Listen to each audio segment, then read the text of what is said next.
everybody's just blowing out leads like, and like nobody's having mercy on anyone. Like especially in the return legs, everybody just came to like blow out people. Like literally, like how how can we classify this round of 16 games, right? The truth is, the men have been separated from the boys, and some have huffed and puffed, and the others have just basically, shown that they can be good enough to come when it's the business end of the season.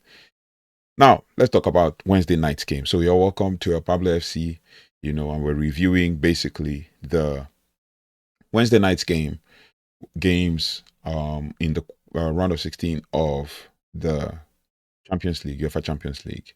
And yeah, it's been an interesting couple of days, but this is not where the spiciest fixtures are, but this is where we expected some kind of like slip ups, but it is what it is. Wednesday night Champions League results saw heavyweights FC Barcelona, Liverpool, and Bayern Munich secure their places in the quarterfinals with dominant displays. While Tottenham Hotspur won on the night, they were eliminated on aggregate by Atletico Madrid. Now, let's start with the night of blowouts. If Tuesday was kind of like the night of remontada and tactical red cards, Wednesday was about to be pure. Was about to, give you unadulterated firepower. We saw like 23 goals scored in 4 matches tonight. Barcelona put 7 past Newcastle. Bayern Munich racked up digits for the tie. And Liverpool turned a tricky deficit into a walk in the park for them.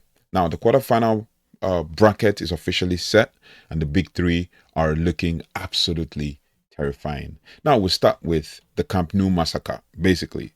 At Camp Nou, basically, Barcelona destroyed Newcastle 7-2 and 8-3 on aggregate.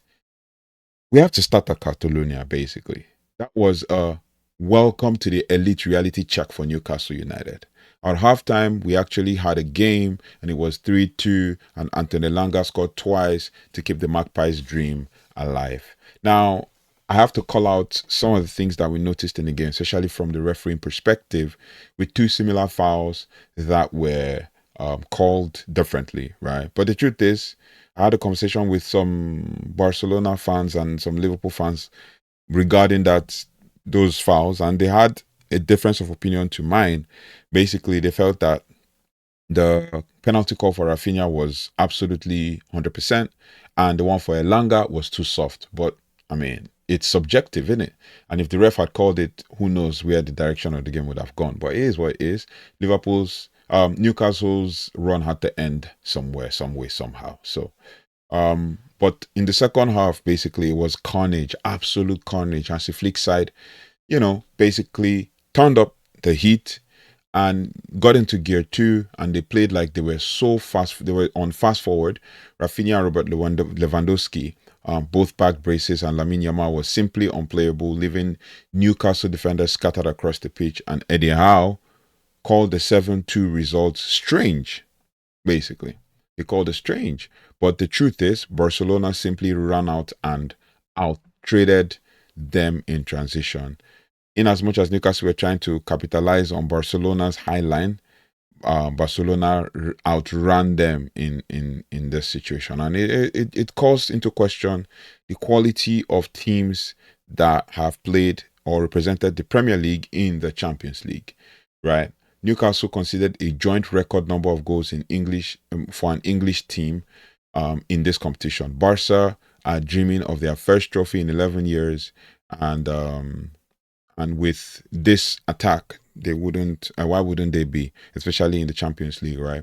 Now, let's quickly move on to the Anfield response. Basically, Liverpool 4, Galatasaray 1. Now, over at Anfield, the pressure was on Arne Slot to deliver this one. Liverpool fans, Liverpool top content creators have been saying stuff like, "Oh, Arne Slot should not bother winning this game. They should just, crash out and stuff. But the pressure was on. the heat was on. They were trailing 1-0 from Istanbul, and Liverpool needed an Anfield Night, and they got one. Dominik Szoboszlai, first and foremost, set the tone early on with a clever finish from his set-piece routine. It was chaotic. There was a lot of fouls. There was a lot of falling. There was someone who was impeded in the box, but let's not talk about that because obviously people are going to get triggered. Now, the drama from all of this just before halftime was when Mohamed Salah, chasing his 50th Champions League goal, saw his weak penalty saved, and for a moment, the old anxiety crept in. But Liverpool were in control, and when I mean control, they were in absolute control of the game, basically taking full control. The drama peaked when like I said, Mohamed Salah missed the pen, but the old anxiety crept in. And then in the second half, it was kind of like a brutal reality check for Galatasaray, because I think the injury to the arm of Victor Osimhen kind of changed the heat of the game towards turning up the heat towards Galatasaray, right?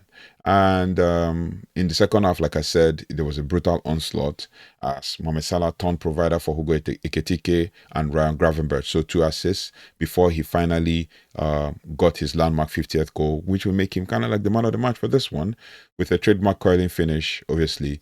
The only cloud on the night was Salah left late with a suspected injury from the game, and Liverpool actually move on to face holders PSG in what will be the tie of the next round. And this one, Liverpool fans are calling it an opportunity for them to get a revenge in the next one. And then in the next game, quickly, this one was Bayern Munich 4, Atalanta 1. This was a 10-2 aggregate win, where Harry Kane had a milestone, achieved a milestone in that game, and we're going to talk about that. We're going to actually talk about that. Now, in Munich, the tie was arguably over before kickoff, but Harry Kane doesn't do meaningless games. He became the first English player to reach 50 Champions League goals, hitting a double to help Bayern Munich to a staggering 10-2 demolition of Atalanta. Atalanta didn't even come to the party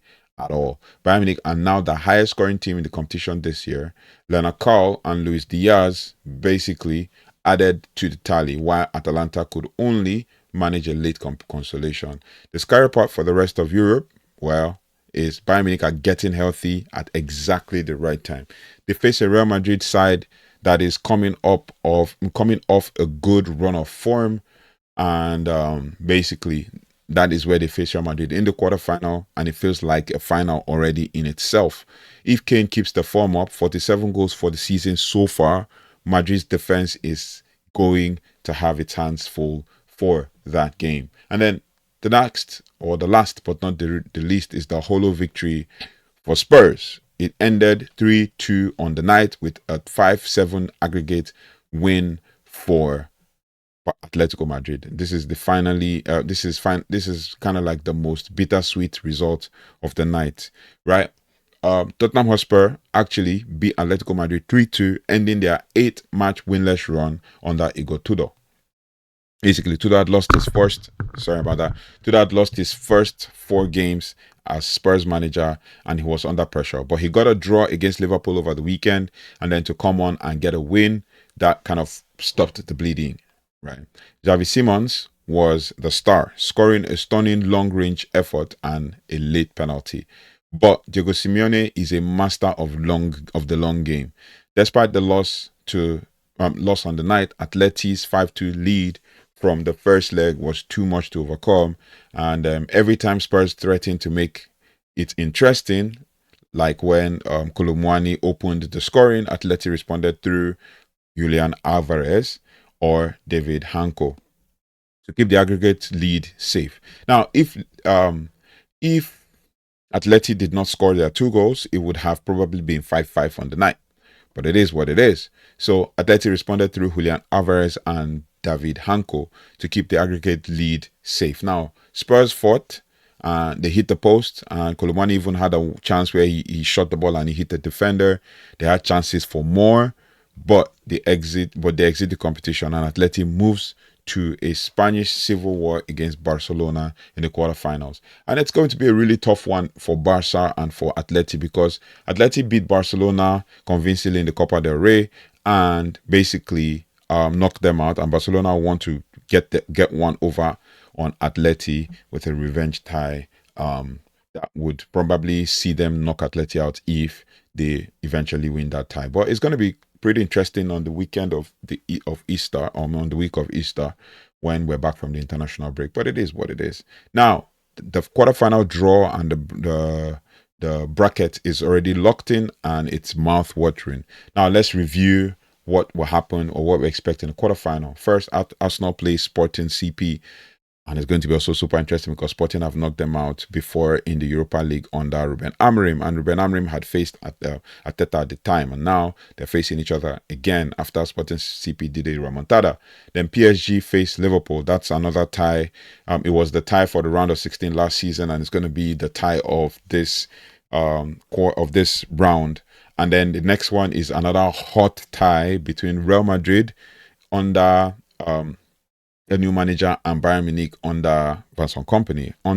So Arbeloa versus Vincent Kompany, two defenders with two teams, and it's a game of like defense versus attack, because Real Madrid are not as high scoring as Bayern Munich, but it's going to be super interesting. I'd like to know your thoughts in that one. And then we have Barcelona versus Atletico Madrid. It is more of a game of revenge, and a bloodbath is expected. Now we've got the English leaders, the Spanish elite, and the defending champions all in one bracket, all in one half of the bracket, right? We'll be back, obviously, to preview these tactical battles later on, especially for those quarterfinal matchups as we get closer to the games, right? So let me know your thoughts and feelings in the comment section. Don't forget to like, share, subscribe, hit the notification bell, so we'll continue to grow the community together and build rapport as we go. Thank you so much for watching. Thank you so much for liking, sharing, and subscribing. I'll see you on the next one. Take care, goodbye, and God bless.